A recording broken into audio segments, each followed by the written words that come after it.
Sa buong Pinas, alas 8:08. Programang nakikinig, programang inaalam ang masasabi mo, programang magbibigay ng tama at totoo. Para tama ang alam mo, tara, usap tayo para malaman ang Damdaming Bayan. Live sa DZRH Radio, DZRH TV at DZRH Digital. DZRH Damdaming Bayan. Kasama sina Lakay Deo Macalma at Sister L Elaine Apit. DZRH Damdaming Bayan. Pabor ka ba na pauwiin muna ang 24,000 at 807 Pilipino na naninirahan sa iba't ibang panig ng Israel. Kasunod po ito ng sabayang pag-atake na ginawa ng mga militanteng Hamas, mga Palestino po yan. Yan ay maaring merong Hezbollah, merong Hamas, merong PLO, Palestine Liberation Organization, pero yan po ay mga Palestino. Kasunod ng sabayang pag-atake sa iba't ibang lugar sa Southern Israel. At naglilitawan na po ngayon ng kwento ng mga kababayan natin, mga OFW. Nagkukwento kung ganong takot ang inabot nila sa harap ho ng mga bombahan, tinira ng mga palitan ng rocket fire, putok ng barel, mga machine gun fire, etc. etc. Pabor ka ba na pauwiin muna ang mga Pilipino habang kainitan ng panibagong gulo dyan po sa bayan na binasbasan ng Panginoon, paboritong bayan ni Jesucristo, ang Israel? Well, magandang umaga Pilipinas, Luzon, Visayas, Mindanao. Oras na po ngayon ng Damdaming Bayan dito sa DZRH. Ang 9 ng Oktubre, 2023. Nasaan ka, Lakay Mayor Deo Macalma? Good morning, minus Lakay Mayor Deo Macalma po tayo. Samahan niyo po ako, Reggie Espiritu. Later on, meron tayong mga makakausap tungkol syempre sa pinakamainit na balita ngayon. 24,807 ang mga Pilipino sa Israel.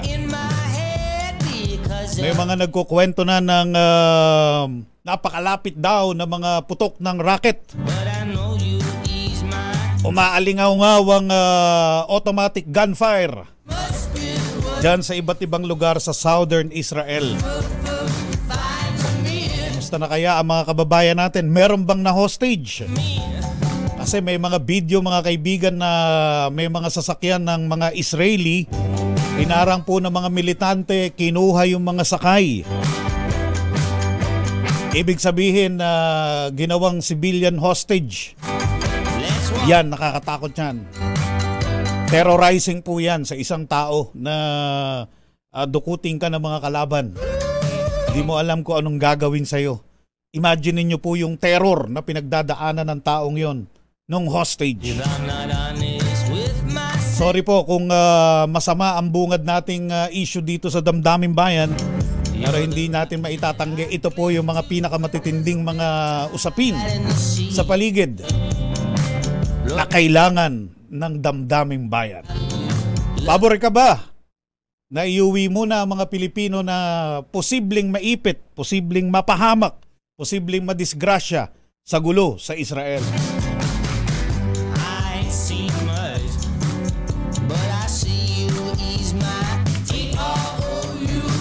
Mamaya may makakausap po tayo sa Department of Migrant Workers dahil si Pangulong Bongbong Marcos naglabas ng direktiba na gawin ng mga kinaukulang ahensya ng pamahalaan ang kailangan para sa kaligtasan ng mga OFW sa Israel. Maglatag daw ng contingency measure.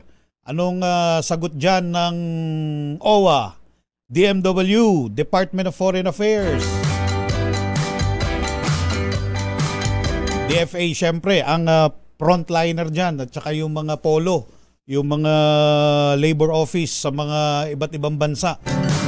Uulitin ko, 24,807 ang mga kababayan natin na nasa Israel. At yung kanilang mga kaanak naman na nandito sa Pilipinas, tiyak, nag-aalala na yan, binabalot na yan ng pag-aalala dahil nga sa mga balita ng kaliwat kanang putukan at bakbakan, gulo dyan sa Israel. Last week mga kaibigan, may biglang nanawagan ang Department of Health sa publiko at kinokol ang attention natin, yes tayo, ng mga mamamayan dahil tumaas po ang kaso ng COVID at yung mga sakit na nakukuha dahil sa ulan at baha. Yung mga rain-borne diseases, virus din po yan, parang COVID, parang ganon. Yung trangkaso, yung ubot-sipon, pananakit at pangangati ng lalamunan. Ang madalas natin marinig pabago-bago kasi, papalit-palit kasi yung panahon eh. Pero hindi, yan daw yung mga rain-borne diseases na nagpataas naman sa admission sa mga isinusugod, ginagamot sa mga ospital. Nag-report din sa public ang Philippine General Hospital, UPPGH, at yung Ospital ng Maynila Medical Center. Ang ospital pala ng Maynila, hindi na basta OSMA, Malu. Hindi na pala basta Ospital ng Maynila. Ospital ng Maynila Medical Center na, parang Makati Med. At yun ay mga public hospitals. Yung mga private, yan ang itatanong natin kay Dr. Jose De Grano, Presidente ng Private Hospitals Association of the Philippines. Good morning. Salamat sa pagtanggap sa tawag namin, Dr. Jose De Grano. Sir, good morning, Sir Reggie, at sa atin po mga nakikinig. Opo. Ang PGH, ang Hospital ng Maynila, and siguro may iba pang mga punuan daw, mga ER. Sa mga pribadong pagamutan, Dr. De Grano, kumusta? Ang report po sa amin ay tumaas din ang kanilang mga census. Ano po Admission. Yung admissions po ng mga pasyente, usually may mga flu-like symptoms. Flu-like. At flu-like. Para po may sipon, trangkaso, trangkaso, gano'n. But then, of course, yung iba talaga nagpapa-admit kasi posible kasing pareho ang simptomas ng typhoid, ng dengue. Kaya kailangan bago sila pauwiin, sinisiguro natin na itong mga ito ay pwedeng sa bahay. May numero kayo, Dr. De Grano, na tumaas din ng COVID cases? Ang COVID po ay halos wala naman kaming narinig na report na dumami. Paramihan po yung mga trangkaso lang po. So pati sa mga pribadong ospital, tumaas din ang bilang. Ano po yan? Nagpapa-confine o yung mga dumadaan lang sa ER, nagpapatingin sa doktor tapos magpapareseta, then uuwi rin? Pareho po yun. Pareho. Marami pong nagkonsulta, pero marami din pong na-admit. So there was an increase of around 10 to 15% siguro sa mga admissions. And then, ganun din ang nagpapakonsulta. At yun namang hindi pasyado ang sintomas, kinauuwi na po. Kasi usually naman, self-limiting po ang mga viral diseases. Re-resetahan na lang ng gamot. Yung 10 to 15% na pagtaas ng bilang, naka-alarma ba yan, Dr. De Grano? So far, hindi naman po. Hindi pa po. Kasi, kumbaga sa right now, yung mga ano po naman, yung bed capacity po ng ating mga hospital, hindi naman po punuan. Pero meron tayong ibang hospital na talaga nakakaranas na sumusobra sila sa kanilang authorized bed capacity. Pwede ba mangyari, Dr. Jose De Grano, na yung akala nating trangkaso, pananakit ng kasukasuhan, pangangate o pananakit ng lalamunan, COVID pala, pero akala lang natin trangkaso. May testing pa ho ba ngayon? Posible po yun. Pero yung po naman mga yan, pag talaga i-admit, usually tinetest na po yung mga yan.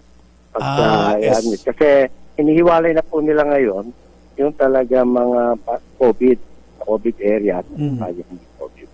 Pero sabi nyo, sa inyo na rin ang galing, halos magkamukha di ba? Magkamukha, magkapareho ang symptoms. So, kung walang testing, buti na lang. So dapat kaya meron po silang testing. Dapat pala talaga may testing pa rin para mahiwalay natin yung numero, no? Opo. Kasi iba po ang pagkakahawa ng mga yun. Pag nahawa ka ng COVID, medyo depende sa mga tatamaan po.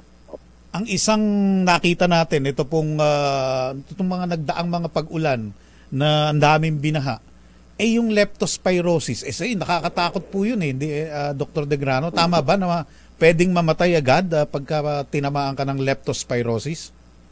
Medyo delikado po yun. Kasi minsan, pareho din ang umpisang sintomas. Tapos medyo pag tumatagal, nagkakaroon na po ng ibang komplikasyon. At yung iba tinatama sa kidney, ganyan. So, talagang minsan gumagrabe po pag leptospirosis. Yun naman pong ganun, pagka may mga exposure, halimbawa sa baha, sa ganun, at ang sintomas ay parang leptospirosis. Binibigyan na po yan ng mga antibiotics na akma para doon, para makontra agad yung leptospirosis.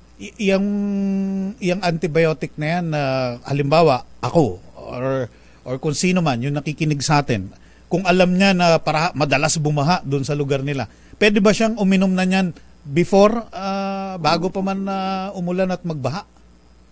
Medyo mali po yun. Mali. Dapat po magkonsulta. Magkonsulta po muna sila. Kasi minsan nagkakaroon po tayo pag inom ka lang na inom ng antibiotic. Mali yun. Hindi naman dapat. Nagkakaroon po na resistance na tinatawag. So hindi pwede. Kung umuulan na po at nakikita mo nang bumabaha na at alam mo na lulusong ka sa tubig, pwede ka na uminom? As much as possible, wag muna. Wag muna. Pero prevention lagi po tayo. Kailangan po kung meron kayong bota or pwedeng hindi lumusong, wag lumusong. Opo. Para, lalo kung may mga sugat sa mga paa nyo. Dr. Jose De Grano, kayo nga po ang magpayo sa mga kababayan natin, lalo na yung mga nakatira sa mga lugar na madalas bahain. Ano ba yung mga tips para hindi naman na makailag tayo sa mga sakit-sakit na to? Lalo na mayat-maya ang pag-ulan. Tama po yun. Dahil ngayon po panay ang ulan, panay ang paha. Maaaring tayo huwag lumusong kasi alam niyo po, yung mga pinagmumulan po yan, mga iting ng mga daga. Meron po kayo mga sugat, mga tapaan nyo at pusong kayo posible na magkaroon kayo ng tinatawang leptospirosis. Yun naman pong ibang sakit pa rin tuwing nagbabaha. Kasi ngayon trangkaso, bukod po dyan yung typhoid na tinatawag at saka yung dengue po. Ngayon medyo napapansin natin na may tumataas din yung mga ganyan. Dengue. So, kung trangkaso lang po, ay di tumaari kayo mag-mask at lumalabas kayo. Para huwag lang pati ito, airborne disease po, yung trangkaso, yung flu. Opo. Pero yan naman pong dengue, ano po yan, mosquito bite. Kung linisin po natin ating paligid. Yung dapat walang naiiwan mga tubig-tubig yan na stagnant water. Yan po ang breeding place ng mga mosquito na may dala nitong dengue. At saka sa typhoid, yung po ingatan po natin ang pagkain. Yung leptospirosis, syempre po, delikado yan. Kaya kung maiwasan natin lumusong, huwag po tayong lumusong sa baha. And then hugas ka agad ng paa, and then obserbahan po ng yung pakiramdam. So yung numero, yung report pala ng DOH, nagko-correlate din sa private sector, sa mga pribadong pagamutan. Tama po. May pagtaas din. Dr. Jose De Grano, maraming salamat po sa oras binigay sa Damdaming Bayan. Thank you, Doktor. Salamat po. Dr. Jose De Grano, President, Private Hospitals Association of the Philippines. Well, Kumusta yung mga bumunot ng barya or konting pera na nagtaas na pala ng piso ang pasahe sa jeep? Kumusta? Kailangan nyo na mag-adjust. May dagdag. He put a spring in my step and down the street I stroll. I got a new way of walking, a new way of talking to a brand new song. Ay, teka. Mayayari tayo nito ng social media. 12 na? 13? 13? Okay. Pangit yung number na yun 13. 13 na po ang minimum na pasahe sa jeepney. Nagsimula yan kahapon. Marami pa raw ang nalilito. Ngayon kaya? Ngayong umagang to, naku, kalituhan yan. Ikaw ba, Greg, nag-aabot ka rin? Ay, hindi. Ay, naka-mobile ka eh. Ano sabi? Nakaangat-angat ka eh. Teka muna. Hold on. Andali lang. Report. Flash Report! May sagupang sumiklab dyan sa Nueva Ecija. Ano yan? Sino yan nagsasagupaan? RH25, Grace Ansano. Reggie, nagpapatuloy nga ang pagsuyod ng mga miyembro ng Philippine Army sa bahagi ng bulubunduking lugar sa bayan ng Laur sa Nueva Ecija. Ito'y makaraang sumiklab kahapon alas 4 pasado at ngayon nga isa na ang nadeklarang dead on arrival sa pagamutan. Itinakbo pa sa Dr. Paulino J. Garcia Memorial Research and Medical Center ang biktima na kinilala na itong ang si Sergeant Rodolfo Campos, miyembro ng medics ng Philippine Army sa ilalim ng 7th Infantry Division. Sa report ng Philippine Army at gayon din ang PNP ng Laur, malabas na may report mga sightings sa isang barangay doon nga sa bayan ng Laur, at dito ay nagtungo itong grupo ng Philippine Army. At dito nga ay nagkaroon ng pagpapalitan ng putok sa pagitan ng mga miyembro ng New People's Army at ng Philippine Army. Magkakaroon tayo ng mga follow-up report hinggil dyan dahil ongoing pa rin ang isinasagawa nga na pagtugis ng mga miyembro ng Philippine Army sa sinasabing miyembro ng New People's Army. Yan ang ating update, RH25, Grace Veras Ansano. Tuloy-tuloy sa pagbabalita, tuloy-tuloy sa serbisyo. Sama-sama tayo, Pilipino. Mag-reaction po kayo, thank you Grace, magbigay po kayo ng inyong opinion, damdamin, puso, isipan, mag-share po kayo sa tanong ng Damdamin Bayan ngayong Lunes ng umaga, October 9, 2023. Pabor ka ba na pauwiin muna ang mga Pilipinong posibleng manganib, maipit sa gulo dyan sa Israel? Oras sa Damdamin Bayan at sa buong Pinas, 8:25. Ang balitang ito ay hatid sa inyo ng ACS Manufacturing Corporation, ISO certified, maker of world-class quality Pride detergent. Generica Drugstore. Join na sa Genericard Loyalty Program. Punta na sa Generica Drugstore at mag-register for free. See posters and print ads for details. Champion, gawang peerless na 60 years ng tapat na walang katapat. Rhea Generics. Pilipinas, may reseta ka? Tara na sa Mercury Drug. Nandoon ang world-class Rhea Generics. Tunay na world-class, tunay na abot kaya. Champion, gawang peerless na 60 years ng tapat na walang katapat.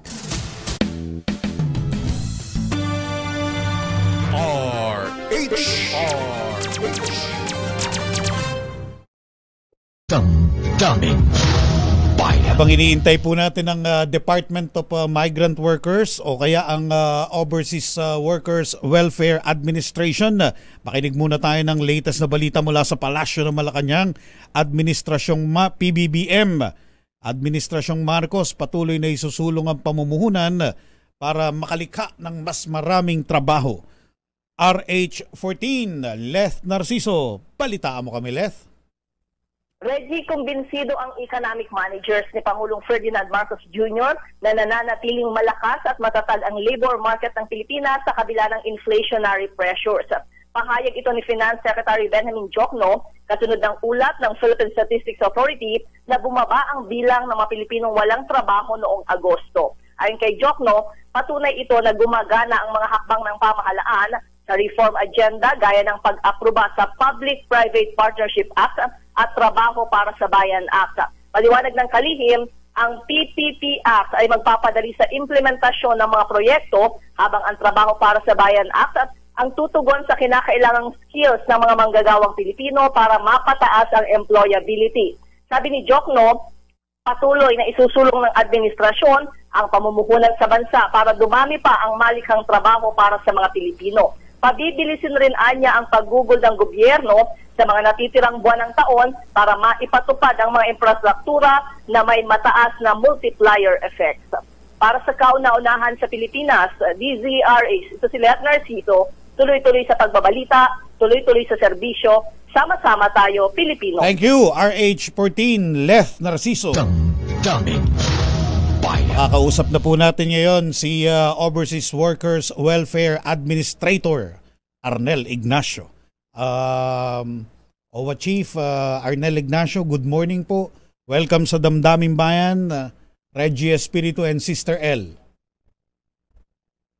Reggie and Sister Stella. Stella L po ba? Sister L lang, Sister L lang. Sister L, nagulat ako. Oh. Mabubuhay yung pelikula. Si Vilma Santos po yun, admin. Although alamat yun, alamat yung Sister Stella L, di ba? Alamat na alamat. Alamat na alamat yun. Pero alamat ang mga pelikula mo. Alamat ang mga pelikula mo. Anyway, seryosohan muna tayo. Anong hakbang? Sabi ni PBBM, gumawa ang mga kinaukulang ahensya ng contingency measure para sa mga Pilipino sa Israel na meron ngayong magkakahiwalay na bakbakan, rocket fire, machine gun fire, etc. etc. Nagkukwento yung mga Pilipinong nakakausap ng media kung gaano nakakatakot ang sitwasyon doon. Ano pong latest panig ng mga concerned agencies, Mr. Ignacio? Kami po kahapon pa tuloy-tuloy. Ako nga dito na ako natulog sa opisina, no? At kasi alam naman natin na talagang ito crisis na kailangan tutukan. Ang OWA ay nakikipag-ugnayan mabuti with DMW and our embassy. Kausap po natin dire-diretso ang Department of Foreign Affairs. Nakaready lamang po kami kasi ngayon ang inaantay po natin yung full clearance na tayo ay makapag-responde dahil alam niyo ang palitan po ng putukan matindi. So, ang una po namin pinapayo na wag muna tayo nagkakalat ng mga videos ng mga unverified kasi baka mamaya sa kanilang pagpapalit at kayang-kayang i-trace kung nasan sila pagka ito nagkaroon sila ng pagpapadala ng mga ganitong videos, communication, and yun din po mga napapadalan dito sa Pilipinas kasi yung ilan sa mga napadala nila ina-verify namin na hindi naman po Pilipino. So with aside from putting jeopardizing their situations, nag-create po ng false na takot So yun po muna, isa nating advice. Pangalawa, we assure you, ito naman po hindi, although matindi nga po, no? Isa to sa pinakakalala na atake. Pero tayo naman, ilang taon na rin nating nagkaroon tayo ng karanasan. Paulit-ulit lang po yan, paulit-ulit lang yan. Ito pong ganito ang hindi kumbaga templated na ito. We have our people monitoring dyan. Meron tayong welfare officers. Kompleto po tayo dyan. Our full coordination tayo with Ambassador nandiyan po sa Ambassador Lailo. Tuloy-tuloy po kami nag-uusap. And as soon as we have clearance, naka-set in place po tayo to give full assistance sa lahat po ng ating mga kababayan. Arnel, Do we know kung meron na tayong kabayan na napahamak na disgrasya? Lahat po kasi ng mga reports umapasok po sa amin and then bine-verify natin isa-isa kagaya nung kahapon yung sinasabing nawawala ni si Galienor Liano Pacheco. Yan, yung caregiver nakita na po natin to. Okay, very good. So naman, dahil hindi naman tayo tumitigil, tuloy-tuloy tayo. Lahat po nitong unverified mga reports tinutukoy natin tinututukan natin para malaman natin kung ano ang tunay na kwento behind this. But as I mentioned, hindi ho tayo natutulog pagdating sa mga ganitong sitwasyon. Okay, so I'm sure may eyebag ka na ngayon. Sabado tinusok sa mukha ko wala na ho lahat. yung southern Israel doon nagkakaroon ng mga magkakahiwalay na putukan. Gaano karami ba ang mga Pinoy doon, ang kababayan natin? Ito pong I think tinutukoy niya itong Gaza, no? Gaza, sige. Oo, ito po kasi ang Gaza Strip at saka Gaza bigyan natin ng distinction, dito sa Gaza, Jordan, malapit to sa Jordan. Andito po ay karamihan po dyan residente nga ng mga Pilipinos. Meron na rin silang mga anak at doon na sila nakatira for quite some time. Dito naman sa Gaza Strip, we have about 200 OFWs sa Askelon, Aston at Esderat. Dito sa Gaza, mga 137. Kaya ano po yan, mamomonitor po natin yan. Okay, mabuti naman. Admin Sir Arnel, yung mga paano po yung may mga kamag-anak kasi 'di ba po yung marami tayong mga kababayan na nandoon, yung mga kamag-anak dito na kinokontak ng kanilang mga kamag-anak nag-aalala. Just in case po mayroon po silang mga concern or gusto po nilang lumapit sa OWA, saan po kaya kayo pwedeng ma-contact na on the spot po mayroon po silang matatanggap na kasagutan kasi marami po yung mga nagpo-post email online, or hotline yung mga or gano'n, nanghihingi ng tulong. Buhay na buhay po ang hotline ng OWA, yung 1348 para dito sa local. 1348. Okay. Para OWA. sa Metro Manila, outside of Metro Manila, 021348. Sa ibang bansa, +632. Yun lang po dadagdag na. Same number, 1348 po tayo. And of course, yung po mga numbers na ibinigay ng embassies natin. Pero ito po, yung may call center po tayo na naka red alert po tayo para maka-respond. Ngayon, ito lamang po, no, kasi sa matinding pagpapalitan ng putukan, hindi ho naman praktikal na sabihin natin na sila ay maglabasa na at kasi kadalasan dyan sa Israel, meron ho na silang mga bomb shelters sa ilalim ng kanilang mga bahay at meron silang mga community shelters. May mga sirena rin dyan pag may mga putukan. Nagwa-warning po dyan. Nagwa-warning dyan kapag ka merong mga gulo. Merong mga fired rockets or may gulo. So, sundin nila yun. Yun ang point niya. Sundin nila. Alam nila yan. At sa history po ng mga nangyayari sa Israel, alam nyo, marami na tayong naranasan, pero talagang hindi ho sila nagpaparepatriate. Ang gusto nila ay mailikas lamang sila sa lugar na safe at babalik din agad. Oo. So hindi pinag-uusapan dito yung temporary suspension ng deployment? Ay, hindi po. Wala po tayong munang ganyan. Wala. Of course, yung ganyan, ang lead natin ay ang DFA kung ano po ang kanilang magiging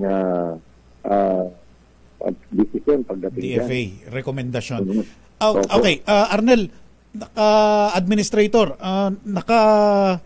bukas ba ang linya ng komunikasyon sa mga Filipino community leaders sa Israel? Kayo sa OWA, DMW, ano pong nire-report nila? Anong feedback? Katulad din po ng ating mga pinag-uusapan. Kasi nga itong Israel, medyo ang sitwasyon dyan, madalas na po itong nangyayari. Kaya sila naman alam na ng mga gagawin. But ang nire-reassure lang natin sa kanila, as soon as we get full clearance para makapagbigay ng kailangan ng assistance, we will be coming in. Kasi naka-ready po tayo sa lahat po ng ating plano.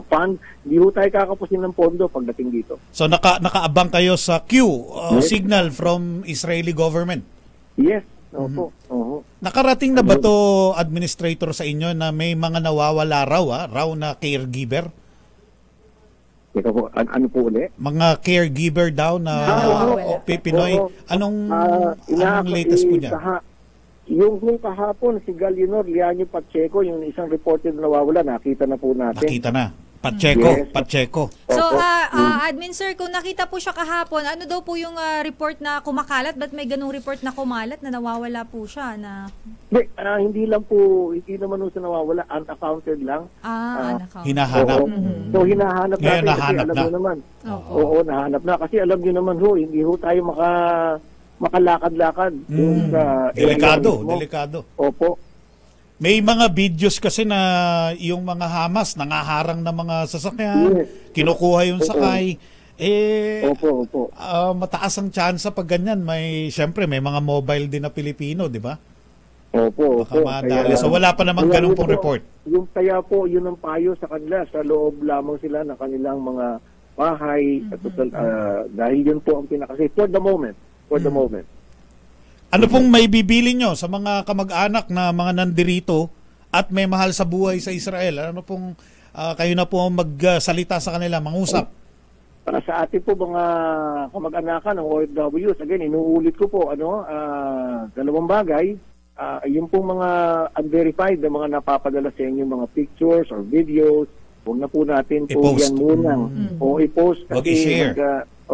Marami-rami na po ang mga napadala sa amin at upon verifying it, karamihan po hindi naman ho Pilipino at yung iba luma na, no? And so, huwag na po, total naman ang pamahalaan nyo naman ngayon nakaabang, nakaantabay at ready po tayo na umaksyon as soon as we get full clearance from the Israeli government, pwede na po tayong pumasok.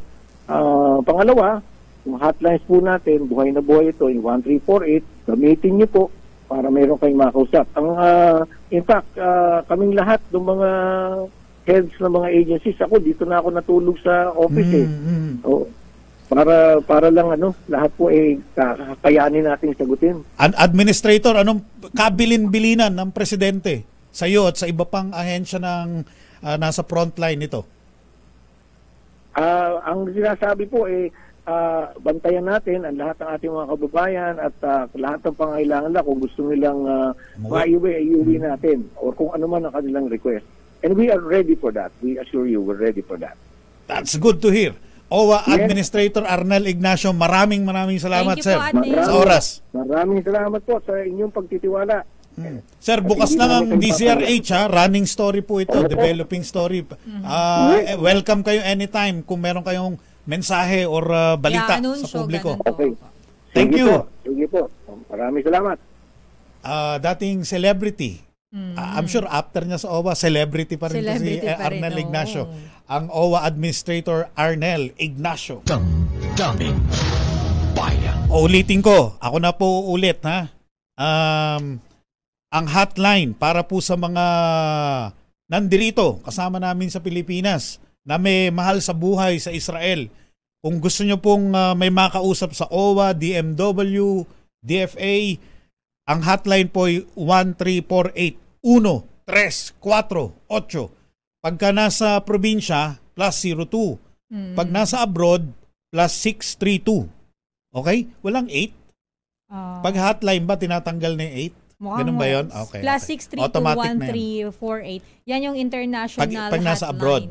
Pag yung probinsya naman, 02. May 02. Basta, 4 lang tatandaan nyo. 1348. At bukas po yan 24/7, lalo na dun sa mga may mga urgent Hindi na natin naitanong kung may kape dyan at biskwit. Di Pag pumunta. Kasi hotline lang. Sa telepono lang. Pero siguro yung sumasagot may kape at biskwit para gising, di ba? Okay. 1348, ha? Alam namin, nag-aalala kayo, naku, paano na si Honey? Paano na si Dear? Diba? Paano na si yung nanay mo, yung tatay. Kasi karamihan mga magulang yung mga nag-OFW at yung mga anak nila nandito sa Pilipinas, diba? Oo, kaya naman, yan po yung mga hotline na pwede niyong tawagan, lalo na po dun sa may mga concern, mga immediate na pangangailangan. Hindi pa po makakilos, yung mga ahensya dahil delikado nga naman, nagpuputukan pa. Sa iba't ibang lugar po ito nangyayari, hindi ito sa isang lugar lang. Kasi yung ginawa ng mga Hamas po, magkakahiwalay na atake. Ang ginawa, may nag-paragliding, yung parang parachute. Tsaka ang dami ng mga, yung mga video, nakikita mo yun online, di ba? Grabe. Isang reporter, yung building sa likod niya, biglang ilag siya Yun ang tamang instinct. Pagka may narinig kang kalabog, putok, sabog, igad ka kagad. Baka mamaya ikaw na yung susunod. Baka mamaya ikaw pala yung okay. target. Hindi ka pa bumabati. Pero good morning muna, Papa Reggie. Good morning sa lahat ng mga viewers, listeners natin ngayong Happy Monday. Kahit po, Happy Monday pa rin. Kahit may mga ganitong balita. Sa kabila nito, yes. Let's make the most of it. Yes. Kailangan positive pa rin tayo. Diyos marahay na aga po sa mga kababayan ko naman dyan sa Bicol. Hello sa inyong lahat. At sa lahat mga nakatutok sa atin sa Facebook Live at sa YouTube channel na sumasagot sa ating Damdaming Bayan question. Yun tayo. At pabor ka ba? Kung pauwiin muna ang mga Pilipino sa Israel na posibleng madisgrasya. Dapat bang pauwiin muna sila? At sabi mo nga, Sister L, sabi mo, Happy Monday. Yes, happy talaga. Magpalakpakan tayo. Bakit? Kyle, Malu. Bakit ako mapalakpak? Hindi ko sa alam. Team Pilipinas. Syempre naman. 4 na ginto. Congratulations! Ilan ba? Mayroon silang final tally eh. 12 bronze ba? Sandali. Ito na. Medal tally. Sorry na po. 12 bronze, 2 pilak, at 4 na ginto. Tsaka nakakatuwa. Galing. Team Pilipinas, very good. Mabuhay kayo. Ha? Salamat daw. Charot lang. Salamat sa merienda. Pero hindi galing, tsaka nakakatuwa yung laro ng Gilas. Isa ka rin ba sa dalang-dala na laro nila? Galing, at talagang mapapacheer lalo ka din. Lalo na yung sa China, di ba? Lampaso. Grabe ka naman mga tiyaw. Oras, Sister L. It's 8:47. Kanina yung Team Pilipinas. Ngayon, meron kami uling papalakpakan. Dahil makakausap ni Manoy Roel Saldico, ang aming RH18, si Annie Ramirez. Si Annie Ramirez po, hindi siya naka-bronze, hindi siya naka-silver sa 19th Asian Games. Siya'y nakaginto, nakasungkit ng ginto. RH18, Roel Saldico from Bicol. Go, go, go! Pasok. Yes, Reggie. Ito ay nandito ko ngayon sa Barangay San Isidro. Barangay San Isidro. Bayan ng Pamplona. Lalawigan ng Camarines Sur, na kung saan ay kasama natin si Tatay Imso. Ang tawag sa kanya, Tatay Imso, yung mismong tatay. Si tatay ay nasa 85 years old na. Pero dati pala itong mga coach na atleta pala, atleta. Oo, talagang may mga sports din siya na mga idea, So, makakausap natin kung anong pakiramdam ni Tatay Inso, Ramirez, doon sa pagkapanalo. Nakakuha ng ginto ng taga Bicol na si Annie Ramirez. Tatay, good morning po. Live po tayo sa DZRH, si Reggie Espiritu at si Lane. Kumusta po? Ano pong pakiramdam? Nanalo po ang anak po ninyo? Masaya. Magma ko. Masaya. Diyos na marhay. Diyos marhay na aga, tay. Diyos marhay na umaga. Umalay na aga man. Okay. Kayo ba nagturo? Maugma si tatay. Kayo ba nagturo kay Annie ng kanyang galing? Husay? Sa Jiu-Jitsu, may coach naman siya doon sa Manila. Meron siyang coach. Kayo, ano pong tinuro nyo sa kanya? Anong mga importanteng binili nyo? Yung elementary pa lang siya. Ano ko yan, swimming, magaling maglangoy yan eh. Swimmer yan eh. Magaling maglangoy yan. Okay. Nakatulong kaya yon yung magaling kang swimmer sa jiu-jitsu, wrestling yan eh. Di ba? Hindi, kasi pagka-atleta ka, yung sabi ko nga, kung saan doon nga pumunta, kung saan mo andun sa Maxwell, diba? Sabi ko sa kanya. Kasi dati kinukuha nga yan ng yung sabi po sa volleyball. Sabi ko, dito sa volleyball, joke yan. Ay, nagkakal yan kaibahan mo, masitama ka, dali na ka mong kabos, diba? So, atleta pala talaga si Kayo po, ano pong sports nyo noon? Boxing coach tutor ako. Nagtuturo ko ng boxing. Yung bata pa. Alamani Pacquiao ba galawan natin, tatay? Sinong paborito niyong boxer? Si Pacquiao. Si Pacquiao. Ali, hindi niyo kursunada. Si Muhammad Ali. Imported yan eh. Support local si tatay. Go local. Okay. Ano pong masasabi nyo? Nakaginto ang anak nyo. Ba? Ang laking karangalan nito para sa bayan, para sa bansa. Ako dinala niya ang bansa ng Pilipinas. Diya nagdala. Maugma kita. Ayun. Masaya daw tayo. Masaya. Maugma. Di naghahanda kayo ng dyan, ng engranding oo nga, tatay, meron ba tayo ng dyan? Papiging. May papiging ka ba? Ilang inahin nakakatayin yan? Mukhang magkakatay ng baboy to si tatay talaga. Sige, Roel, go. Si mama ni Annie, nasaan? Si Annie, nasa China pa daw. Anong sabi na ito? Tatay, nakausap niyo bang kahit man lang video call or cellphone si Annie? Nakausap niyo na ba? Sabi ko kasi, Mapuli ka, sabi niya, hindi pa, tamay di dumalang pangya ko. Tinanong daw niya kung uuwi na si Ani. Sabi daw hindi pa kasi may pupuntahan pa. Uy. Nakaginto eh. Kailan po umuwi? Last na nanalo siya, nagpunta siya dito eh. Kasi binigyan ng round trip ticket siya ni Niya to, sa kapitan. Sabi binigyan ng round trip ticket siya na plano yan eh. Kailan po yun? Last 3 games. Matagal na. Tagal na. E di, tatay, matagal nyo nang hindi nakikita at nakakasama si Ani. Sa practice kasi siguro yan eh. No? Training. Nagbi-video call naman. Nagbi-video call naman. Oh. Pangilan po ninyong anak si Ani pala? Bunso yan, bunso. Sa pitong anak. Talagang kahit noon ba, talagang puro sports ang buhay niya. Kahit noon po ba si Ani ay talagang hilig na po niya itong sports? Active na po ba talaga siya?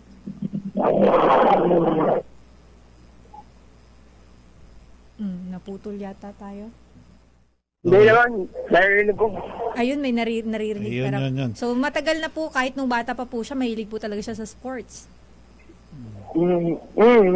Lahat ng anak ko kasi nasa sports eh.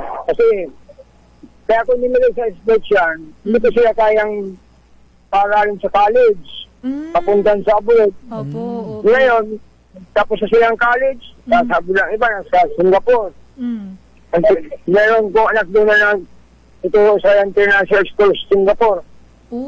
Galing naman tayo, no? Nagturo gymnastics sila doon sa Singapore. Hindi lang sila nakatungtong sa pag-aaral, kundi naging naging legacy pa nila, naging profession pa. Naging calling yung sports. Very good ang pagpapalaki nyo po. Opo. Sabi ko, kailangan nakilala ko sa sports kasi ako wala akong panggastusan sa college. Alala ko tuloy tatay ko.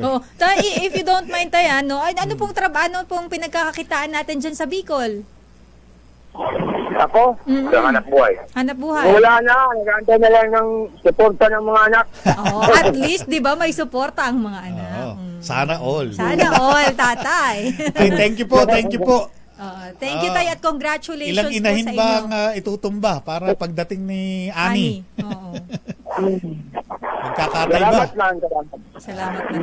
Ayaw niya magpatumba. Walang tutumbahin. Walang tutumba. Mukhang healthy living, Rowel. So ano pa? Talagang healthy pa si tatay. 85 years old. Talagang ano pa, no? Boundary na yan, Rowel. Pero malakas pa si tatay. Iba talaga yung hangin dyan no? Iba talaga yung malinis na hangin. Ano sabi mo tatay? Still kicking. Still kicking daw. Baka ma-jiu-jitsu tayo. Malapit sa dagat yan, Rowel, yung lugar nila? May dagat? Ay, hindi naman. Nasa national highway lang ito. Region. May dagat pero malayo. Malayo ang dagat dito. Malayo ang dagat. Pero I'm sure ang linis ng hangin dyan, Yes, So, si Ani, Rowel, pag yung walang training nandyan, o parating nasa Manila? Nasa Manila lahat yung mga anak niya. Wala talaga. Kahit isang anak niyo, tatay, wala po dito? Yung isa kong usapa sa bahay, swimmer yan eh. Kaya lang hindi siya nagpatuloy. Magaling maglangoy itong kasama ko sa bahay. Swimmer. Ayun, hindi na. Mga athletic, mga anak ni tatay. Sige. Resistensya. Resistensya ang malakas pag swimmer. Tanungin nga natin si punong barangay dito. Punong barangay, Kapitan, ano po masabi nyo na yung kababayan nyo ay nanalo bilang ginto sa buong Asya? Unang-una sa lahat, kagalakan ng mga kabarangay na nagkaroon na naman siya ng gold medal. Kasi nung sa SEA Games, ngayon po Asian Games na po. Iba? Paano nyo tayo? Kapitan Dennis Tarosanan po ng Barangay San Isidro, Pamplona. Ano po plano ng barangay o sakaling dumating po dito? Ngayon po, inipon ko po yung aking konseyo at gawa kami ng resolusyon na commendation o bibigay tayo ng pagkilala sa karangalan na dala rito ni Ani.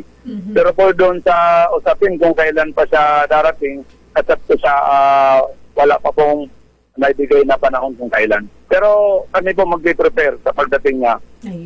May tanong kay Reggie, kay Kapitan. Sige. Congratulations, Barangay Chairman. Congratulations. Sana magkaroon kayo ng sports program, yung mga pwede makaginto. Kasi nasimulan na ni Ramirez, ni Ani. Opo, sa ngayon po, si Ani, nung pumunta po siya rito, nung nagka-gold siya sa SEA Games, nagkaroon na po kami ng usapan. Nagkakaroon po siya ng panahon na ibigay po siya ng isang linggo rito. Lahat ng kabataan po rito na sinishare niya po yung talent. Maganda siguro yung ginawa, yung na-achieve ni Ani, maging inspirasyon sa iba pa dyan at matulungan sana ng LGU, ng barangay na maging mga achiever din, maging mga atleta at manalo. Opo, sa ngayon nga po, kami po ang Barangay San Isidro, dinideklarang sports capital o municipality Pamplona kasi hindi lang po yung jiu-jitsu, marami po kasi sa amin dito mga sports na dito po ginagawa sa aming barangay. At ang kabutihan naman po doon, meron mga karangalan din dinadala, hindi lang po sa larangan ng jiu-jitsu. Ang ibang sports na din po. Pero dito lang po yun sa lokal.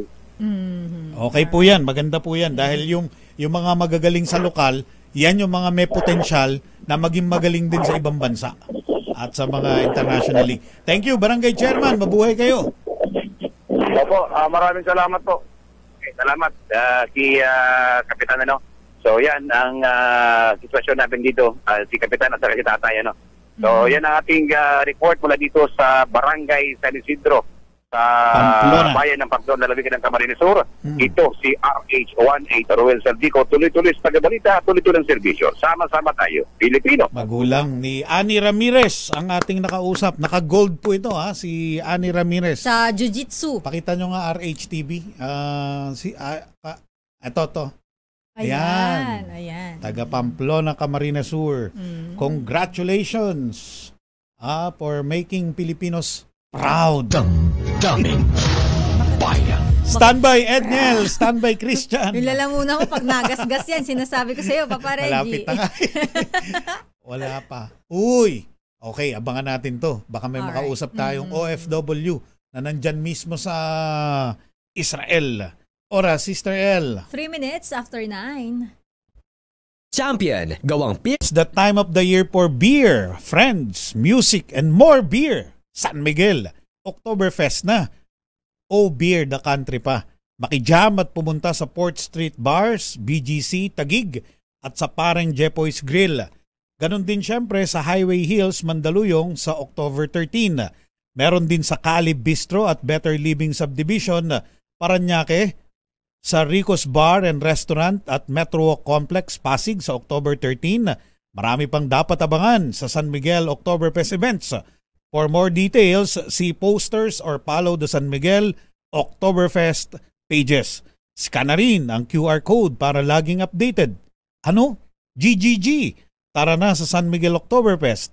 All over the country. Drink responsibly. Kung may mga nalilito pang driver at commuter, pasahero dyan sa Mandaluyong sa pangalawang araw ng taas pasahe sa mga jeepney, RH52, Edniel Parosa. Balitaan mo kami, Edniel. Reggie at Sister L, kamot ulo ang ilang pasahero ng jeep sa isang terminal dito sa Mandaluyong, EDSA Crossing. Tungkol kasi sa 7 pisong taas pasahe, naghahanap yung ilang mananakay ng taripa o kopya ng fare matrix bago pa man magbayad ng dagdag. Ayon dito sa mga barker ng terminal, nagre-reklamong ilang mananakay dahil bigla nilang ipinatupad itong taas pasahe ngayong araw. Nakahapon pa dapat epektibo. Kahapon kasi Reggie at Mr. L, nagduda yung mga tsuper na magpatupad ng dagdag na singil sa pasahero dahil dito nga sa EDSA Crossing wala pang ibinababang fare matrix. Pero matapos mabigyang linaw ng LTFRB na hindi kailangan ang kopya ng taripa para sa o dahil minimum fare lang naman ang itataas at hindi yung per kilometer. Ayong araw ng Lunes ipinatupad itong taas sa pasahe. Ganito rin Reggie, yung eksena kanina sa Marikina kung saan nag-aalangang maningil ng dagdagan super na si Ronilo Cartino dahil baka awayin naman siya nung kanyang mga pasahero. Nagiting ko lang itong isang barker. Mahirap maningil Mahirap. Kasi ang reklamo nila, Walang taripa. nag-work kayo maningil pa rin. Wala silang magagawa. Wala. Kaya ito na eh. 13 na, wala silang magagawa. Reggie, yung kausap natin, barger dito sa Star Mall. Dito sa may EDSA Crossing. Yung taripa yun yung ano yung bigay ng LTFRB yun, di ba? Yung parang kopya ng pasahe.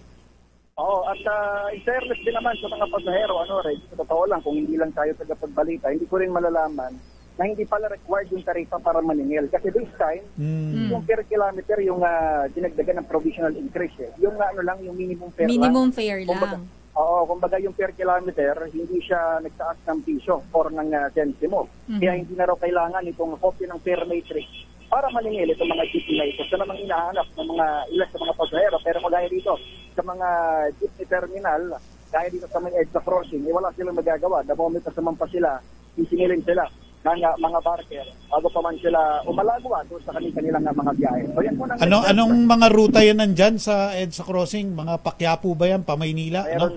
May mga Parizal. Pakalentong. Oo, Pakalentong, paloob din ng Mandaluyong, mayroong iba kasi ito naman yun.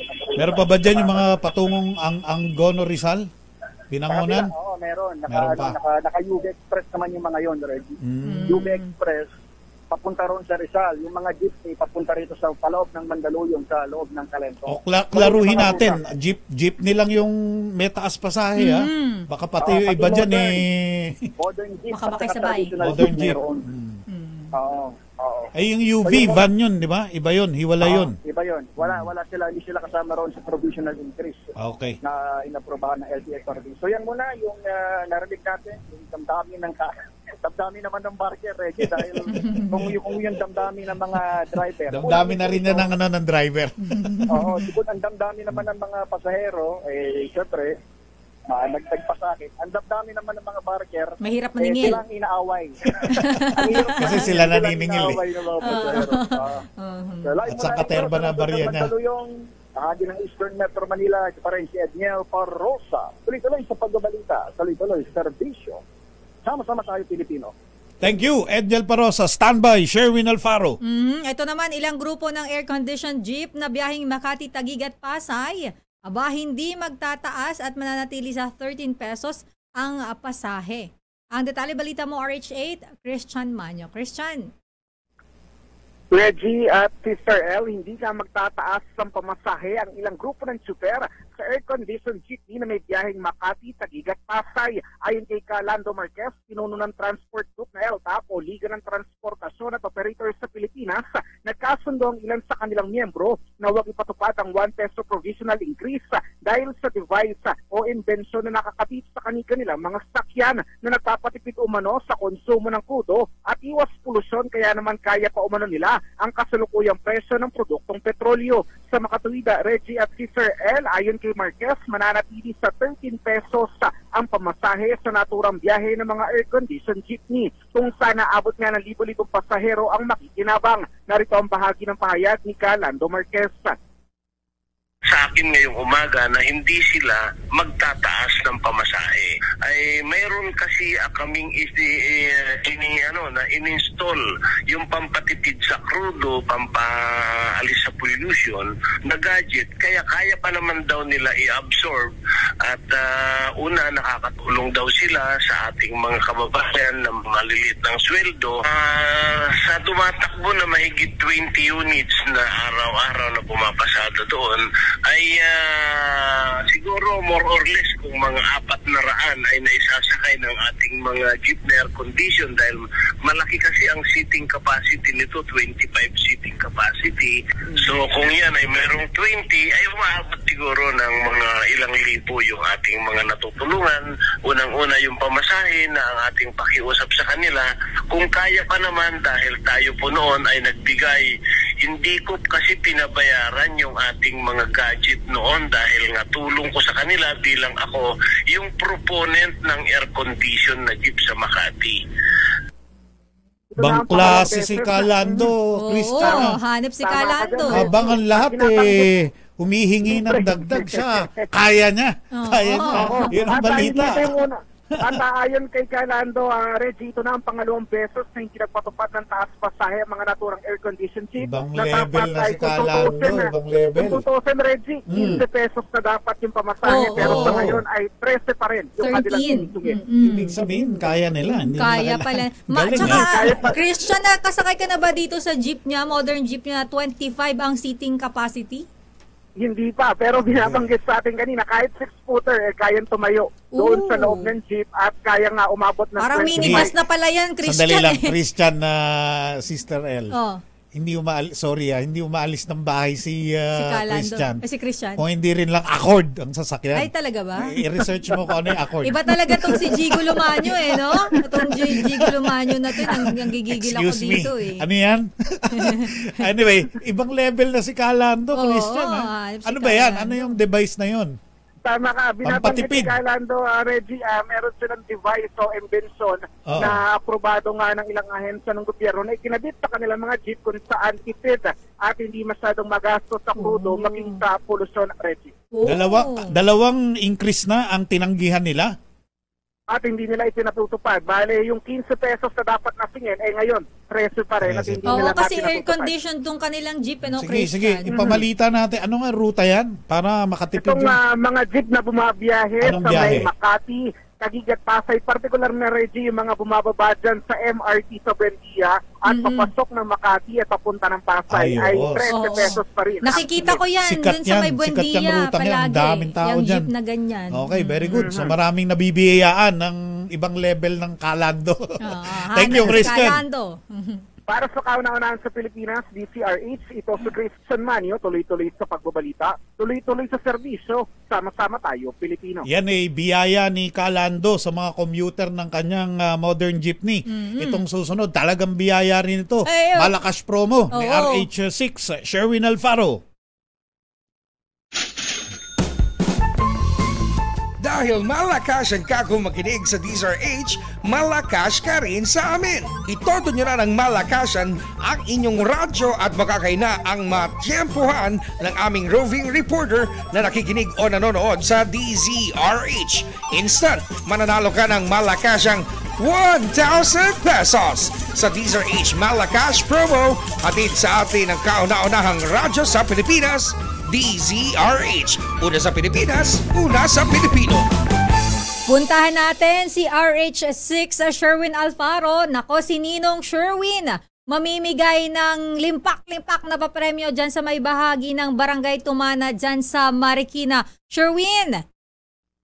Yes, si Sir El at Reggie, eto nga, napakakalmado ng kapaligiran ngayon dito sa Marikina. At yung nakikita nyo bakod din, yan yung bakod ng Marikina River para hindi pumasok dito sa kalsada at mga kabahayan.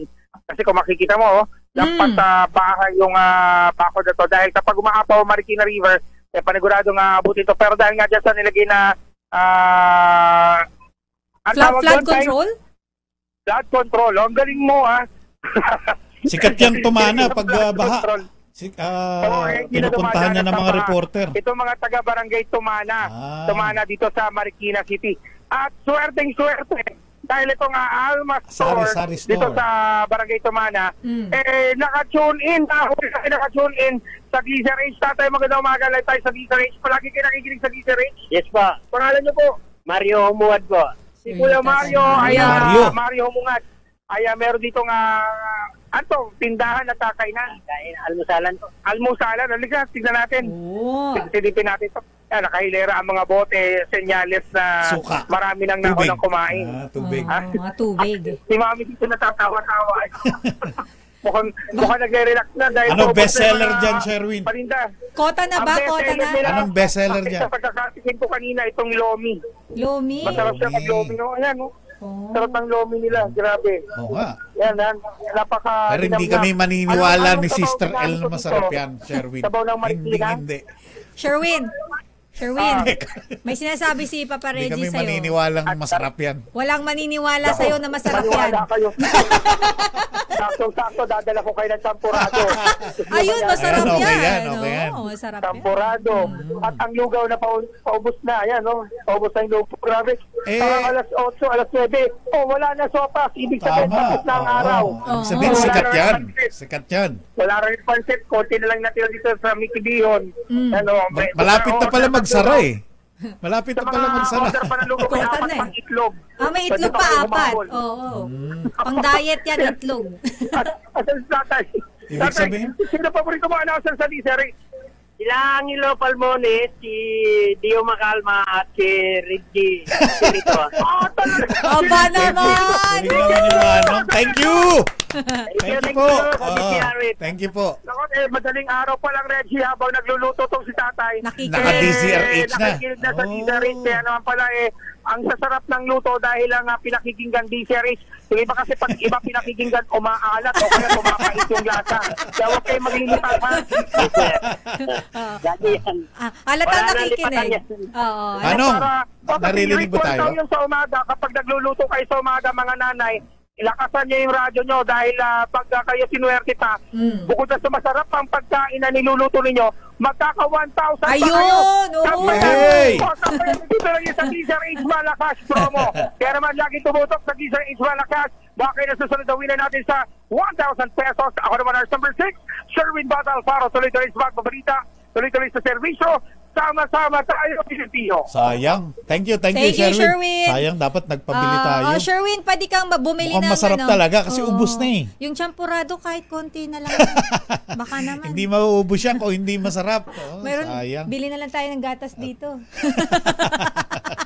Damdamin Bayan. Standby sa mga opinyon ng ating mga kadamdaming bayan. Pabor ka ba? Pauwiin muna ang mga Pilipino, ang ating mga kabayan dyan sa Israel na posibleng manganib, madisgrasya, mapahamak sa gulo na kagagawan ng mga Palestino o yung Hamas po.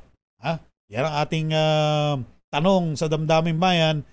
Meron pa kayo oras, no? Marami pa. Meron pa tayong kulang-kulang isang oras. Sagot lang kayo dun sa ating, meron tayo nakapost sa ating Facebook page na DZRH News, or pwede po kayong mag-comment sa ating Facebook Live and of course sa ating YouTube channel. Sa text line din, sa 0919-282-6485. Kahit may social media, buhay pa po yung text line namin. Yes, may text line po at nababasa po namin nyo, ang inyong mga mensahe. Okay. Kasi may mga nakikinig sa atin, Papa Reggie. Kanina nga may nag-comment dito, nangungumusta sa kumusta daw ang sitwasyon sa Israel. Nasa gitna daw sila ng bukid, Papa Reggie. Kaya medyo outdated sila sa mga nangyayari. May mga bigla pa rin pong mga rocket fire at saka mga machine gun fire. May biglang mga sumasabog. Kaya delikado. Yung po yung sabi ni OWA Administrator Arnel Ignacio. Wala pang go signal para kumilos yung mga ahensya ng gobyerno katulad ng sa Pilipinas na sa kabila po ng maraming Pilipino ron, hindi pa sila makakilos.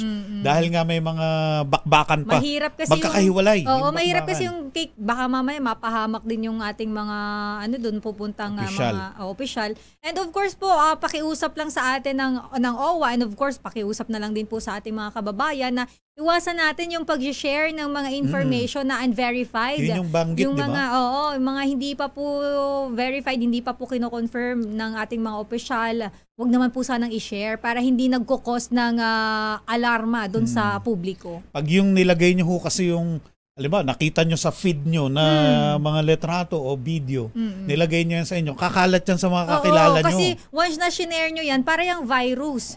Diba? Kumakalat. Alimbawa user ako, nag-share ako, tas friend diba? kita, nakita mo, shinare mo din. So, kakalat ng kakalat. Yung pala, noon pa yun. Diba? So, kailangan po nating matutong maging responsabling social media user. Mas lalo na, sa ibang lugar pala yun, noon pa, diba? Ang daming natakot, ang daming nag-alala, ang daming basta. Tapos malaman-laman mo, 5 years ago. Gusto mo bang nakapagdulot ka pa ng mental stress sa kababayan natin? Nakakatakot na nga yung nangyayari sa paligid, di ba? Nakadagdag ka pa. Medyo, wag natin gawin yung gano'n. Mag-ingat. Parating yung tatandaan yung binibili ng mga otoridad, ng mga eksperto. Think! Before you click. Damdamin Bayan. Oras, Sister L. 9:27. Champion, gawang peerless na 60 years ng tapat na walang katapat. Maging totoo yung sabi ng Pag-asa na malabong maging malabong lumakas yung low pressure area na nasa labas ng PAR. Pero ang sigurado, walang pasok sa maraming lugar dyan sa Batangas dahil umatake na naman yung tinatawag na volcanic smog or bug. Damdamin Bayan. Reports muna bago yung mga opinyon, puso at damdamin ng ating mga kadamdamin bayan. Paglalatag ng emergency repatriation ng mga Pinoy sa Israel, ipinanawagan RH12 Milky Rigunan. Sa detalye, Milky.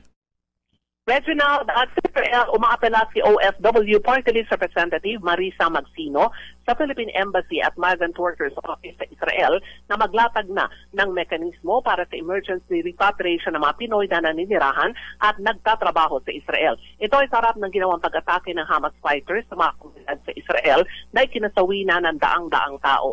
Ayon kay Magsino, nakababahalang inisyo na state of war alert ng Home Front Command ng Israel, kaya panatitiyak nito sa Philippine government ang pag-asikaso ng mga apektadong Pilipino bukod pa sa mahigpit na monitoring sa kanilang mga sitwasyon. Sabi ni Magsino, ngayon pa lamang dapat meron plano ang gobyerno sa paraan ng paglilikas sa ating mga kababayan sakaling lalo pang lumala ang tensyon sa Israel. Hinimok din ni Magsino ang Filipino community sa naturang bansa na panatilihin ang komunikasyon sa Embahada at Migrant Workers Office at gumawa na ng precautionary measures at sumunod sa utos ng Israeli Home Front Command. Meron na rin binuo na 24/7 task force Israel desk ang DMW at OWA para tulungan ang OFWs at kanilang pamilya.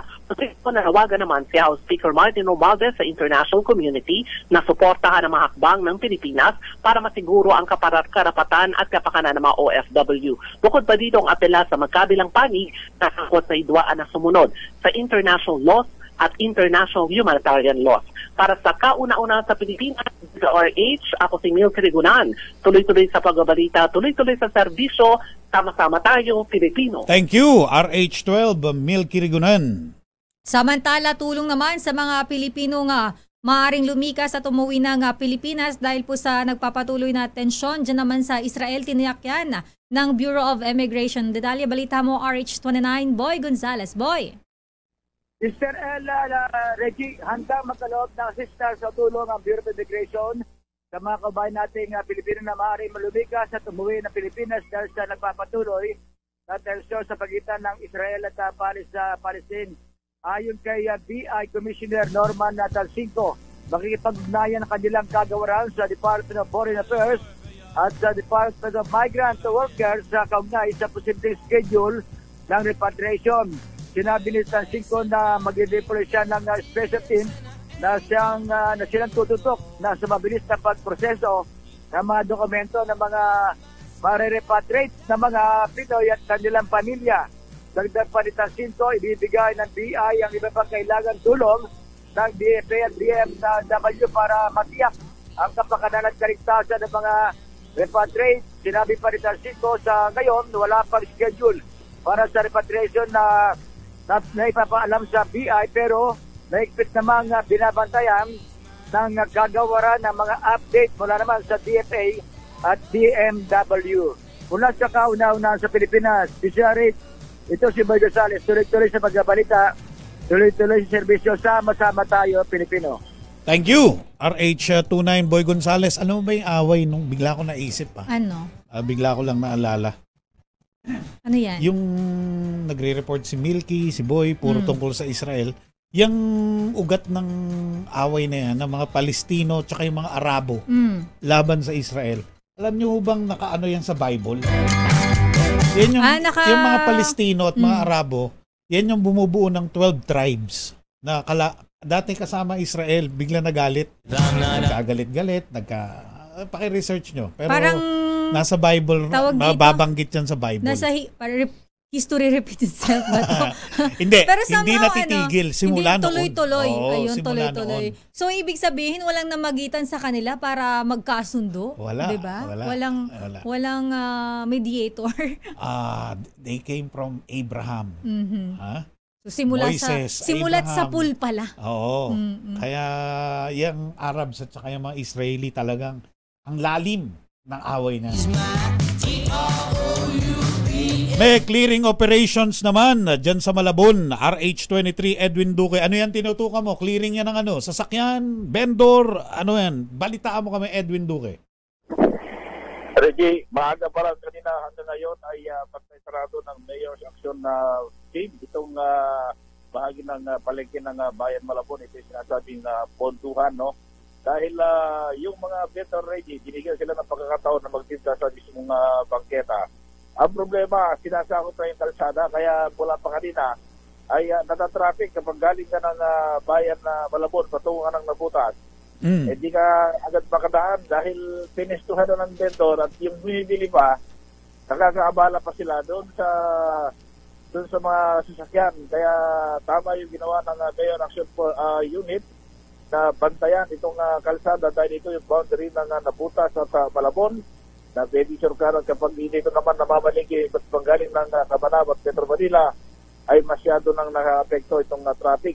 Kaya ngayon rin ay inilagay na yung towing truck ng Mayor Action Force at yung mga vendor na pasaway kaya itong right side ay malinis na at itong left side ay pinayagan na sila magtinda. Problema, lumalabas sa kalsada eh. Kaya dapat binigyan na sila ng pagkakataon, sundin na lang nila para yung mga sasakyan hindi naman makakaabala doon sa mga dumadaan. Kaya ngayon, tama yung ginawa ng Malabon na Mayor Action Force na inaksyonan at bantay sarado itong kaban ng Bayan ng Malabon na boundary kung saan dito yung bagsakan ng isda at puntahan naman ng mga kababayan natin na namimili ng murang isda. Ayan, mula pa rin dito sa Malabon, ako pa rin si RS23. And dito kayo tuloy-tuloy sa magbabalita, tuloy-tuloy sa serbisyo. Sama-sama tayo, Pilipino. Thank you, RH23, Edwin Duque. Samantala, happy birthday muna. May babatingin ako ng happy birthday, Sister L. Sino Hindi yan? sila kambal, pero pareho sila ng birthday. Pwede namang sabay lang pinanganak. Ikaw naman. Taon lang, hindi, di ba? Na pinanganak ka, tapos a few years later, same date. Pinanganak yung kapatid mo.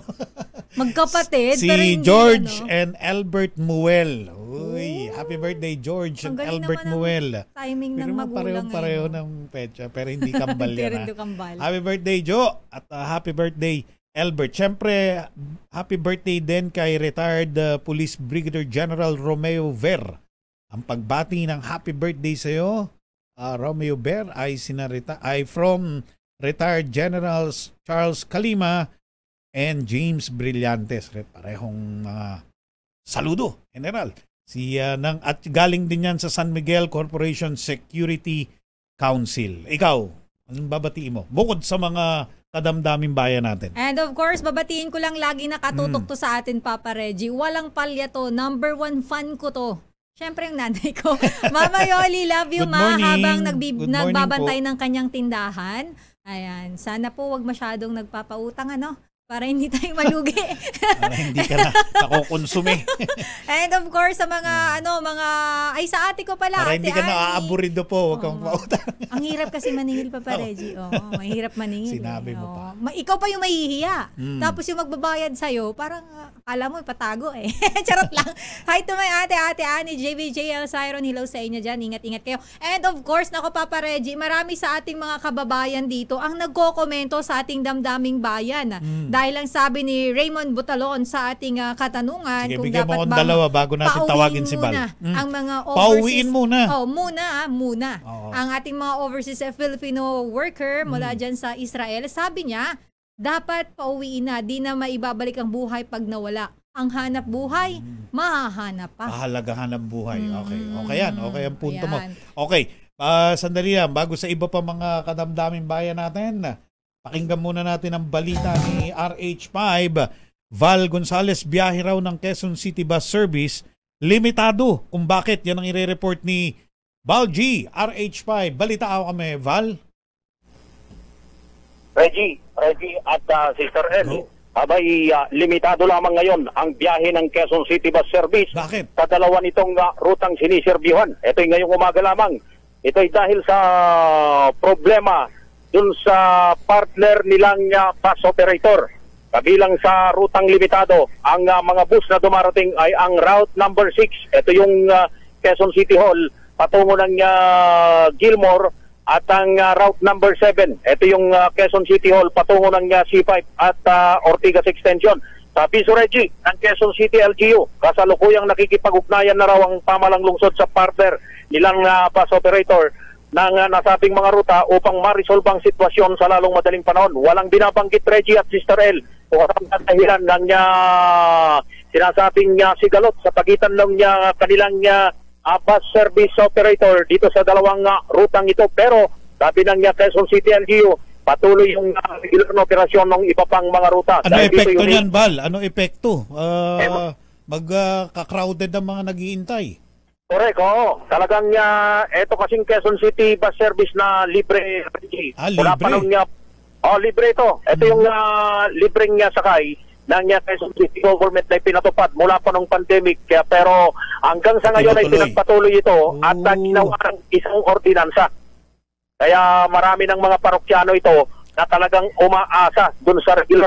May oras kasi ng pagdaan ito. May naisip akong dahilan, Bal. May naisip akong dahilan. Hindi kaya delay ang bayad? Kaya nagde-delay din ang dating yung mga bus? Hindi kaya gano'n? Yan din yung naisip mo. Reggie. Pareho tayo. Yan din yung kasi walang pasabi. Walang pasabi. B1, B2 ba kayo? Nilagnat yung mga driver, Bal. Nilagnat. Correct. Ilang mga bus company kasi yung kapartner nila dito na binabayaran, may kontratang Quezon City LGU mula pa nung pandemic na yung kontrata, Reggie, ay multi-benefit kasi ito, Reggie, pero hindi naniningil. Nagbibigay ng libreng servisyo. Sana bumalik na, Bal, dahil alam mo na, sabi mo nga, ang tagal na niyan. So, sanay na yung mga kababayan ng taga-QC dyan. Sigurado, sira ang umaga niyan pagka biglang wala palang sasakyan, di ba? Kaya nga, humihingi ng paumanin, Reggie, yung pamuno ng Quezon City LGU, doon sa mga apalang idululot nito, doon sa mga regular na mga commuters na nag-aabang. Dahil di oras ito, Reggie, nag-aabang, baka kung ano nang idinulot nito. Yung iba siguro, hindi na nakapasok. Itong Quezon City bus service na ito, Reggie, ay nagsimula sa 8 ruta noong panahon ng pandemic hanggang sa gawin na itong isang ordinansa na nagbibigay ng libreng sakay sa milyong-milyong mga commuters sa loob na ng mahigit 3 taong operasyon mula noong panahon ng pandemya. Para sa kauna-unahan sa Pilipinas, DCRH, ako naman, Val Gonzales, tuloy-tuloy sa pagbabalita, tuloy-tuloy sa servisyo. Sama-sama tayo, Pilipino. Daming bayan. Okay. Alam mo, Papa Reggie, mayroon lang ako nakitang balita ngayon. Ay, balita na ba na? Parang hindi ako nakamonitor. Pasensya na. Yung actor, yung si Cepeda. Marami ang nagpo-post na ito palang, siya pala ay parang kinuha as ambassador. Brand ambassador lang nung certain company na yun na kaya siya inaresto, 'di ba? Meron kasing post yung kanyang anak na si Mark. Tapos na si Mark Sequera ang pangalan sa Facebook. Sabi niya dito, "Friends and family, please spread the word. My dad was wrongly accused. It's absolutely heartbreaking that this is happening. He was simply the product endorser of a sales company." So endorser lang daw siya, Papa Reggie. Yung company daw ay nag-offer sa kanya ng investment scheme, ayun, at hindi daw nila alam na which he had no knowledge nor participation of, which paid people a big % profit monthly, guaranteed with advance payouts and monthly post-dated checks. So hindi niya alam na may deal na iba. Pero pumronta siya kaya siya pinpointed Pero pinuntahan natin yung kanyang account at maraming mga friends niya yung nakikisimpatya na parang he's a man of principle. Mugshot yung nilabas mugshot yung nilabas. Nagulat nga daw sila na walang blurred. Anong blurred? Wala. Walang blurred. Kinalat, pero nananawagan yung kanyang mga... Asawa yata ni Snooki to noon Naging ex. Tama ka. Ex ni Snooki. Nabasa ko lang ngayon, medyo nagtitrending kasi siya online. So, ayun. Pumasa sa prosecutor So, ano yan? Ibig sabihin may probable cause. Nakitaan nila ng probable cause, kaya ganyan. Pero marami ang nananawagan na sana daw ma-double check, mapag-aralan ulit. Na-share ko lang, baka just in case hindi alam ng ating mga kadamdaming bayan na kagigising lang din. Mga kagigising lang din. Ayan. Pero sa ating damdaming bayan na sumagot dito sa ating YouTube channel, sabi ni Florencio Jacinto, para sa safety na din ng ating mga OFW, dapat umuwi muna sila. Buhay ang importante, hindi pera. Maraming kaya umuwi muna kayo. Ayan. Okay. Nakakailan na. Yung mga kontra. Meron ba mga kontra? Wala akong nababasa puro pabor. Meron ditong mga... sabi dito ni Rob Hall. Likas na agad mga Pinoy dyan kasi hindi na basta-basta yan kasi pumasok na ang mga Hamas. Dati kasi yung mga atake, yung mga pambobomba, wala sila. May sumasabog lang na bomba. Ngayon, talagang nilusob nila iba't ibang lugar. Mayroon dito nag-agree with you, Papa Reggie, yung nabanggit mo about Bible. Sabi dito ni Seba de Gran, tama ka na sa Bible yan, pinagtulungan ng anim Muslim country ang Israel, pero natalo sila kasi kakampi ng Diyos ang Israel. Kaya yan, giyera dyan ay madali lang tapusin ng Israel. Yun yung para naka-base sa Bible. Maraming giyera dyan, tama yan. Pinagtutulungan sila ng pero hindi sila matalo. Bakit? Yun ang isipin nyo. Bakit? Saan sila malakas, Sister El? Mag-oras ka muna at pinandidilata na ako. Sino ba yung nagdidilat sa'yo? Dudukutin. Buti na lang, pogi ito. Si Billy Boy. Si Billy? Huwag na tayo mag-commercial. Katabi ni Head Boy. Pilipinas ang oras, 47 minutes, makalipas na po ang 9:00.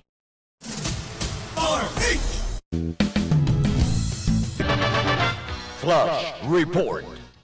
Flash Report! Malaki yung balita ni Nicole Lopez kasi business news yun. May epekto yun sa pang-araw-araw natin pamumuhay pero hindi naman flash report, Billy. Galit ka ba? Bakit mo naman pinindot yung flash report? Hindi. Okay lang yan. Presyo ng asukal sa world market tumaas. Higit 1 milyong tonelada ng bigas mawawala naman daw dahil sa El Nino. Yan po ang magkakasamang business news. Your business is our business ni Nicole Lopez. Go, Miss Nicole! Matindi ang latay ng El Nino sa asukal at bigas. Sa asukal, sinabi ng Food and Agriculture Organization na sobra-sobra ang itinaas ng presyo ng asukal sa pandaigdigang merkado sa loob ng 13 taon noong Setyembre dahil sa El Nino. Ayon sa Food and Agriculture Organization, lumatay ang El Nino sa produksyon ng asukal sa India at Thailand. Punto naman ng United Nations, bagaman steady ang presyo ng mga pagkain sa mundo noong Setyembre, sumipa sa 9.8% ang sugar price index noong isang buwan kumpara noong Agosto, ang pinakamataas na datos mula noong November 2010. Tumutukoy ang El Nino sa isang climate pattern kung saan umiinit ang dagat sa Central at Eastern Pacific Ocean na nangyayari tuwing 2 hanggang 7 taon. Sa madalit sabi, isa sa mga epekto ng El Nino ang drought o tagtuyot na malaki naman ang dagok sa sektor ng agrikultura. Ngayong nararamdaman ang El Nino, sinabi ng World Meteorological Organization ng UN na posibleng tumagal ito ng 9 hanggang 12 buwan. Batay sa Sugar Price Index ng Food and Agriculture Organization, tumaas na ang presyo ng asukal sa loob ng 2 buwan dahil sa El Nino at ang tumataas na presyo ng mga produktong petrolyo. Bukod sa asukal, sinabi rin ng National Irrigation Administration na higit 1 milyong metriko toneladang palay at produksyon ng bigas ang mawawala dahil sa El Nino. Ayon kay NIA-OIC Deputy Administrator for Engineering and Operations Sector Josephine Salazar, aabot sa 257,600 na ektarya ng palayan ang posibleng maapektuhan ng El Nino. Saklaw nito ang mga lugar sa Region 4B o Mimaropa, Region 6 o sa Western Visayas, Region 7 o sa Central Visayas at Region 9 o sa Zamboanga Peninsula. Sabi ng NIA, ipinatatakbo nila ang isang solar-powered irrigation system upang mabawasan ng irrigation water na ginagamit sa mga palayan nang hindi mababawasan ng ani. Una rito, sinabi ng Pag-asa, nararamdaman na ngayon ang moderate El Nino at posibleng umabot pa ang epekto nito hanggang sa unang quarter ng 2024. Samantala, lumakas ang palitan ng piso kontra dolyar sa halagang 56 pesos and 62 centavos kada US dollar. At yan ang ating balita sa mundo ng negosyo. Your business is our business. Mula sa kauna-unahan sa Pilipinas, DZRH, ito si Nicole Lopez. Tuloy-tuloy sa pagbabalita, tuloy-tuloy sa serbisyo. Sama-sama tayo, Pilipino. Thank you, Miss Nicole Lopez, sa yung Your Business is Our Business. Back to you, Het and Billy.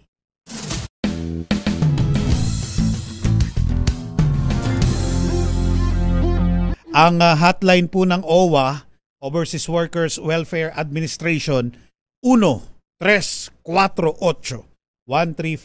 Kung kayo po ay nasa abroad, ang pagtawag dito ay merong +632. Kung nasa probinsya naman, may dagdag na 02. 1-348 ang hotline ng OWA para sa mga gustong may itanong. Wala pa po silang masyadong masasabi siguro dahil stay put nga ang order ng wala pang go signal ng Israeli government na pumasok na or kumilos na yung mga kinatawan ng mga ahensya ng pamahalaan natin. So, pero yan po yung hotline, 1-348.